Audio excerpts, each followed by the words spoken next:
Usahakanlah penyempurnaan keadaan kita ini dengan mempergunakan kesempatan yang diberikan oleh kemerdekaan. Usahakanlah agar kita menjadi bangsa pelaut kembali. Bangsa pelaut dalam arti yang seluas-luasnya, bukan sekedar menjadi jongos-jongos di kapal, tetapi bangsa pelaut dalam arti kata cakrawati samudra. Bangsa pelaut yang mempunyai armada niaga, bangsa pelaut yang mempunyai armada militer, bangsa pelaut yang kesibukannya di laut menandingi irama gelombang lautan itu sendiri.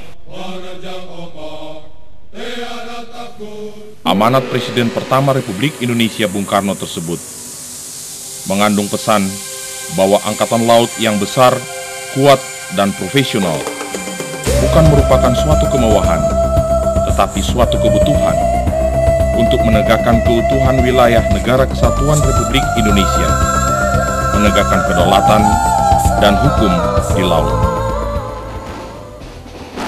Dalam kaitan itulah, maka pendidikan pembentukan perwira di lingkungan TNI Angkatan Laut menjadi sangat penting artinya, guna mencetak para perwira matra laut yang bermoral, profesional, dan berani.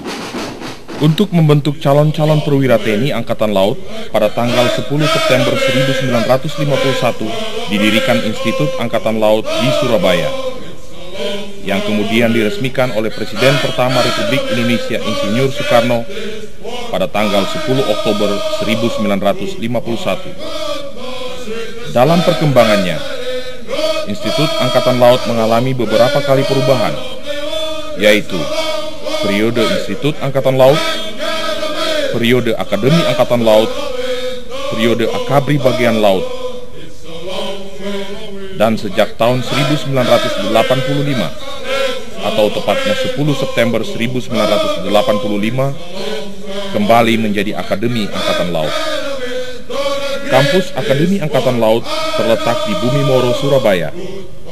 Di tempat inilah para pemuda pilihan dari berbagai daerah di Nusantara dididik dan ditempa untuk menjadi perwira TNI Angkatan Laut yang senantiasa menjunjung tinggi Sabta Marga, Sumpah Prajurit, 8 wajib TNI, serta Trisila TNI Angkatan Laut. Dengan berpedoman kepada moto atau semboyan Hre Dharma Santi, yang berarti malu berbuat celah, selama mengikuti pendidikan, para kadet Akademi Angkatan Laut dididik dan ditempa melalui upaya dasar pendidikan, yaitu pengajaran, pelatihan, dan pengasuhan. Pengajaran adalah upaya pendidikan yang bertujuan untuk memberikan bekal pengetahuan profesi dan akademik, dengan titik berat pada aspek kecerdasan.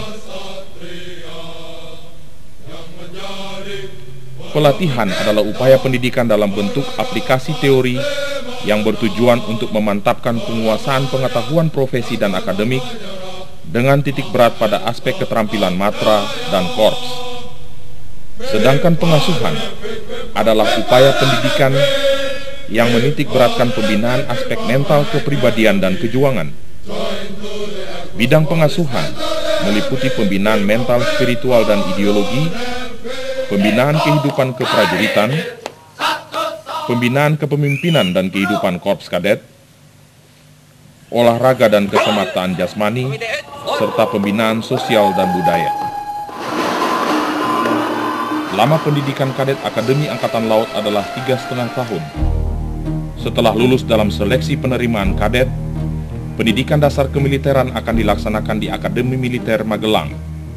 Selesai pendidikan dasar, para kadet akan dilantik menjadi prajurit kadet dan kemudian meneruskan pendidikan di masing-masing akademi angkatan. Setelah melalui proses pengajaran, pelatihan, dan pengasuhan, 6 bulan kemudian para prajurit kadet dilantik menjadi kopral kadet dan mulai dijuruskan dalam 5 korps, yaitu Korps Pelaut, Korps Teknik, Korps Elektronika, Korps Supply, dan Korps Marinir. Kadet Korps Pelaut diharapkan memiliki kemampuan dasar perwira sesuai dengan perannya di bidang penugasan Korps Pelaut, mampu melaksanakan tugas sebagai perwira jaga laut, dan memahami tugas-tugas perwira divisi di KRI tipe KRI Fathahilah, serta mempunyai kemampuan disiplin ilmu dan teknologi kelautan yang cukup untuk dikembangkan selanjutnya. Kadet Korps Teknik diharapkan mampu melaksanakan tugas sebagai perwira jaga mesin dan memahami tugas-tugas perwira divisi permesinan, serta mempunyai kemampuan disiplin ilmu dan teknologi permesinan yang cukup untuk dikembangkan selanjutnya.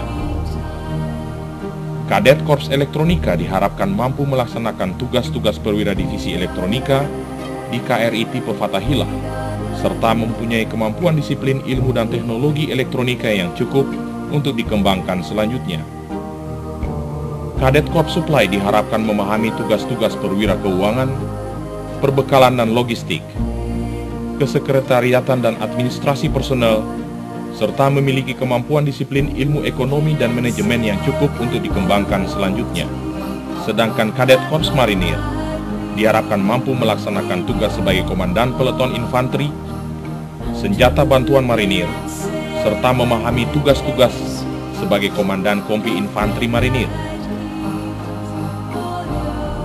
Masa pendidikan sebagai kadet tingkat 2 atau sersan kadet ditempuh dalam waktu 1 tahun. Dan selanjutnya apabila memenuhi syarat, kadet akan dinaikkan pangkatnya menjadi sersan mayor kadet atau kadet tingkat 3. Selama pendidikan mulai dari kopral kadet sampai dengan sersan mayor kadet, para kadet akan memperdalam pengetahuan korps masing-masing sesuai dengan tingkatannya, agar apabila selesai pendidikan di Akademi Angkatan Laut, para kadet telah siap untuk melaksanakan penugasan awal, baik di KRI maupun di pasukan. Kampus Akademi Angkatan Laut yang megah dan asri dilengkapi dengan berbagai sarana dan prasarana, antara lain long room, fasilitas olahraga, perpustakaan, laboratorium bahasa, simulator anjungan, lapangan tembak, tempat beribadah, museum, internet room, serta asrama bagi para kadet. Kegiatan rutin kadet Akademi Angkatan Laut setiap harinya adalah bangun pagi dilanjutkan dengan olahraga pagi dan berkemas. Selesai makan pagi, para kadet melaksanakan apel pagi yang kemudian diteruskan dengan pelajaran di kelas atau latihan praktek di lapangan. Kegiatan selesai pelajaran adalah yanus sesuai cabang olahraga ataupun latihan genderang sulit. Selesai makan malam, dilanjutkan dengan belajar malam dan istirahat malam. Yang paling menarik dari rangkaian pendidikan di Akademi Angkatan Laut adalah kesempatan untuk melihat dunia dengan menggunakan kapal latih TNI Angkatan Laut KRI Dewa Ruci. Kegiatan pelayaran tersebut selain sebagai ajang latihan pelayaran astronomi Kartika Jalakrida, para kadet juga melaksanakan salah satu peran universal Angkatan Laut, yaitu Naval Diplomacy, sebagai duta bangsa untuk mempromosikan tanah air tercinta ke mancanegara. Kehadiran para kadet Akademi Angkatan Laut dengan menggunakan KRI Dewa Ruci, kapal latih kebanggaan TNI Angkatan Laut yang saat ini sudah merupakan legenda dunia atau World Heritage di setiap negara yang disinggahi, selalu mendapat sambutan hangat dan penuh antusias dari warga masyarakat sekitar. Tahap akhir pendidikan adalah latihan integrasi Taruna Ureda atau yang lebih dikenal dengan sebutan Latsitarda. Latihan ini merupakan latihan terakhir bagi kadet tingkat 3 sebelum dilantik menjadi perwira. Latihan integrasi Taruna Ureda ini diselenggarakan dalam bentuk kuliah kerja. Setelah merampungkan seluruh rangkaian pendidikan di Akademi Angkatan Laut, para kadet akan dilantik dan diambil sumpahnya oleh Presiden Republik Indonesia menjadi perwira TNI Angkatan Laut dengan pangkat Letnan II. Meraih kembali kejayaan di laut harus menjadi tekad bangsa Indonesia, termasuk generasi mudanya. Karena laut dengan segala potensinya itu akan menjadi modal penting dalam menghantarkan bangsa ini ke masa depan yang menjanjikan. Angkatan Laut kita yang mengemban tugas pertahanan negara membutuhkan perwira-perwira muda yang nantinya mampu menjadi pemimpin-pemimpin yang profesional serta berdedikasi tinggi untuk mengabdikan dirinya kepada bangsa dan negara. Bergabunglah bersama kami, para kadet Akademi Angkatan Laut, untuk mengabdikan diri sebagai pengawal Samudra Nusantara penegak kedaulatan dan hukum di laut, guna mewujudkan masa depan bangsa dan negara kita menjadi negara maritim yang besar, makmur, dan sejahtera.